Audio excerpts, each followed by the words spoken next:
flat screen version of the Guy VR, which until now was known as Suicide Guy, and will eventually be known as the Sleeping Guy, has been floating around various platforms for the last few years. The concept has never changed though. You're a dude falling asleep on your couch and entering dream after dream as your beer slowly falls off the couch. In order to wake up from each dream and save your falling beer from hitting the floor, you've got to run around each dreamscape and find creative ways to kill yourself. It's actually a really interesting way to shoehorn a ton of random levels into a game without the need to tie one into the next. Sadly though, despite all the creativity shown here, the VR version is an absolute mess.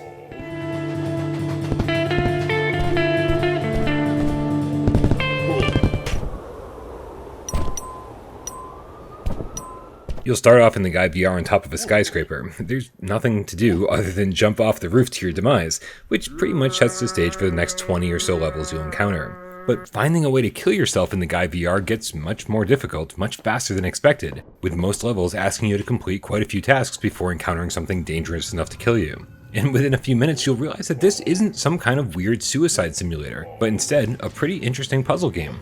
Within the first hour, you'll be doing a reverse train dodge, reviving Frankenstein's monster, launching yourself into the sun, antagonizing Moby Dick, and more. But getting to the end of the level and making these things actually kill you requires some thought. Well, sometimes. Plenty of levels are less about puzzle solving and more about pure platforming, so at least there's some variety here.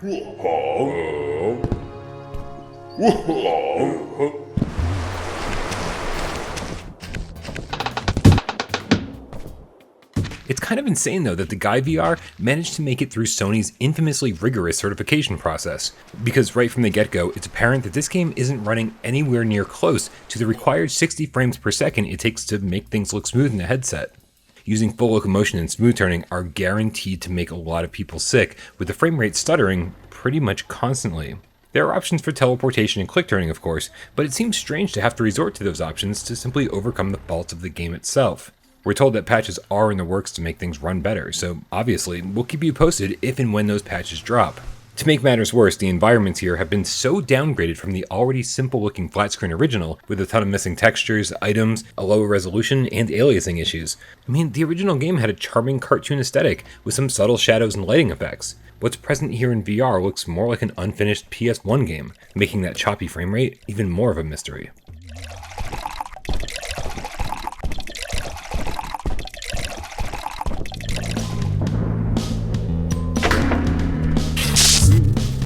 If only downgraded graphics and frame rates were the only problem here, I'd be excited that a quick patch could get the Guy VR back in shape.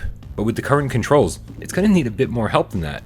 I, as always, absolutely love the giant cartoon hands of my tubby avatar, and you can even look down and thump your hands on your beer belly. But that's honestly sort of where my love affair with the in-game interactions end. Walking around with the current button mapping feels clumsy, and the jump and crouch buttons are mapped unintuitively.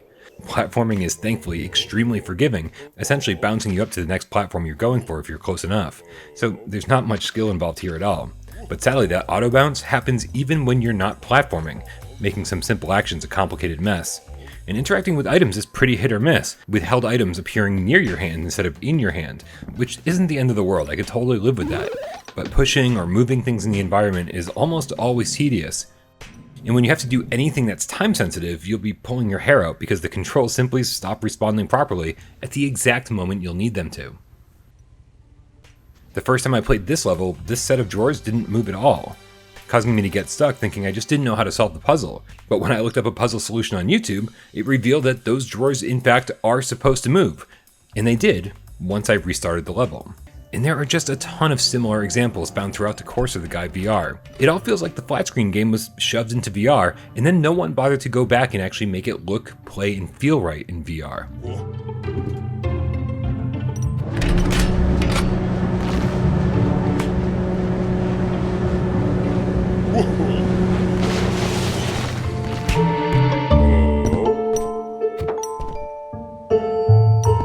I hate having to give the Guy VR a bad score because I actually really like this game. It has a ton of potential, and even struggling through it as is was pretty fun. There's a ton of variety here, some silly levels, and a fun concept that had me looking forward to each new level. I'm hoping that a few patches will improve the graphics, the frame rate, and the sloppy controls, because for just $10, there's a pretty fun game here that'll easily last you 3 hours, and going for the Platinum Trophy might even double that. So while I can't recommend this game at all at the moment, I'm really hoping that this small dev team can turn things around.